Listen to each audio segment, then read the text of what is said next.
جو زندگیوں کے لیے ایک نیا المیہ ہوگا. ایک طرف افغانستان پرسان حال پڑا ہوا ہے، اس کو کوئی پوچھنے کے لیے تیار نہیں ہے، اور دوسرے طرف ایک نیا بحران جنم لے چکا ہے جو یوکرین اور رشیا کی لڑائی ہے.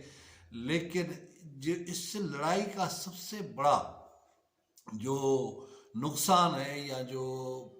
پرابلم ہے وہ یہ ہے کہ دنیا کے اندر غذائی بحران شدت اختیار کر جائے گا، اور لاکھوں لوگ بھوک اور افلاس کی وجہ سے مر سکتے ہیں. ابھی بھی وقت ہے کہ دنیا آگے آئے اور روس اور یوکرین کے اندر صلح کرائے اور اس معاملے کو اس طرح حل کیا جائے، کیونکہ موجودہ جو پریڈکشنز ہیں یہ ہے کہ سال ڈیڑھ تک جو ہے نا یوکرین اور رشیا کی آن آف یہ جنگ چلتی رہے گی، اور روس کافی حصہ جو ہے نا یوکرین کا اپنے قبضے میں کر لے گا.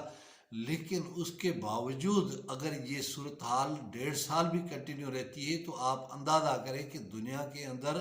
جو گیس کا بحران ہے یا پیٹرول کی مہنگائی کا بحران ہے یا پھر جو غذائی بحران ہوگا وہ شدت اختیار کر جائے گا، اور دنیا کی معیشتیں اور جو خاندان ہیں، افراد ہیں، ان کی معیشت تباہ اور برباد ہو جائے گی، اور لوگ 2 وقت کی روٹی کے لیے ترس جائیں گے. لہذا جو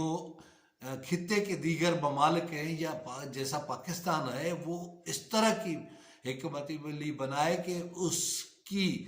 جو جنگ کے اثرات ہیں اس سے زیادہ محفوظ رہ سکے. لیکن آپ بیل مجھے بار ہمیں دوسروں کے معاملات میں کودنے کا، دوسروں کے معاملات میں ٹانگ اڑانے کا بڑا تجربہ ہے، اور وہ انڈیا ہو یا افغانستان ہو یا ایران ہو یا سعودی عرب ہو یا شام ہو یا عراق ہو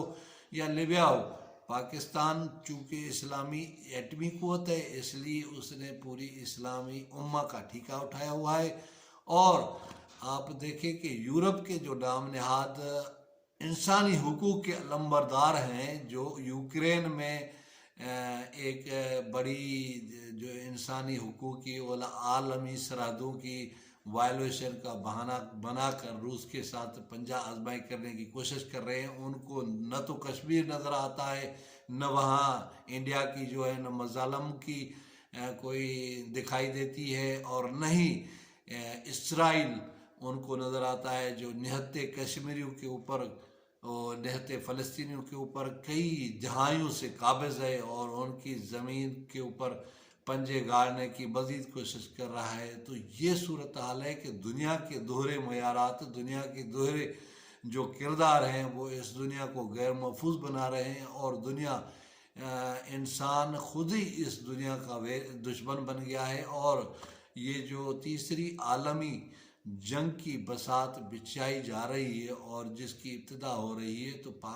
دنیا کے پاس اتنی ایٹمی قوت اور ایٹمی بم موجود ہیں جس سے یہ پوری دنیا تباہ اور برباد ہو سکتی ہے. لہذا اس سے پہلے کہ دنیا بے قابو ہو جائے اور جنگ اتنی وسیع اور عریض ہو جائے تو اس کو رکوانا چاہیے. اقوام متحدہ کے جو سیکرٹری جنرل کے اوپر پابندی عائد ہوتی ہے، دیگر عالمی اداروں کے جو سربراہ ہیں ان کے اوپر پابندی بنتی ہے کہ وہ آگے آئیں اور دنیا میں امن کرانے کے لیے اور صلح جوئی کا کام کرنے کے لیے اپنا کردار ادا کریں. اگر انہوں نے اس طرح نہیں کیا اور یہ جنگ طول پکڑتی ہے اور شدت اختیار کرتی ہے اور اس میں دیگر ممالک بھی اگر شامل ہوتے ہیں تو پھر نہ جانے یہ بات کہاں تک پہنچ جائے گی. اور دنیا ایک طرف اسلحے کے ڈھیر پہ کھڑی ہے تو دوسرے طرف غذائی بحران اس کی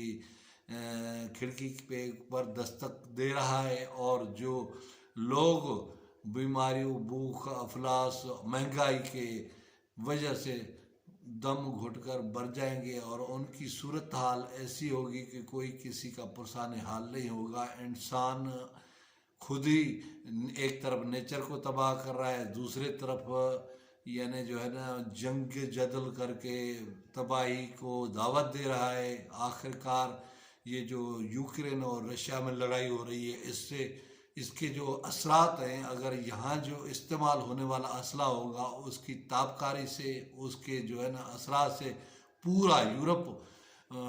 لپیٹ میں آ سکتا ہے اور دنیا کہیں سے کہیں پہنچ جائے گی. امید ہے کہ ہماری حکومت ہوش کی ناخن لے گی اور اس غذائی بحران کے اوپر کنٹرول کرنے کے لیے، مہنگائی کے اوپر کنٹرول کرنے کے لیے اور پیٹرول کے بحران کو کنٹرول کرنے کے لیے کوئی ٹھوس حکمت عملی بنائے گی۔ آپ اور ہم کیا کر سکتے ہیں؟ دعائی کر سکتے ہیں کہ اللہ تعالیٰ اس معاملے کو یہیں ختم کر دے تاکہ صورتحال بنی نوع انسان کے لیے بہتر ثابت ہو۔ امید ہے آپ کو یہ ولاگ پسند آئے گا۔ کسی اور ولاگ، کسی اور ویڈیو میں آپ سے ملاقات ہوگی، تب تک مجھے دے اجازت۔ خدا حافظ۔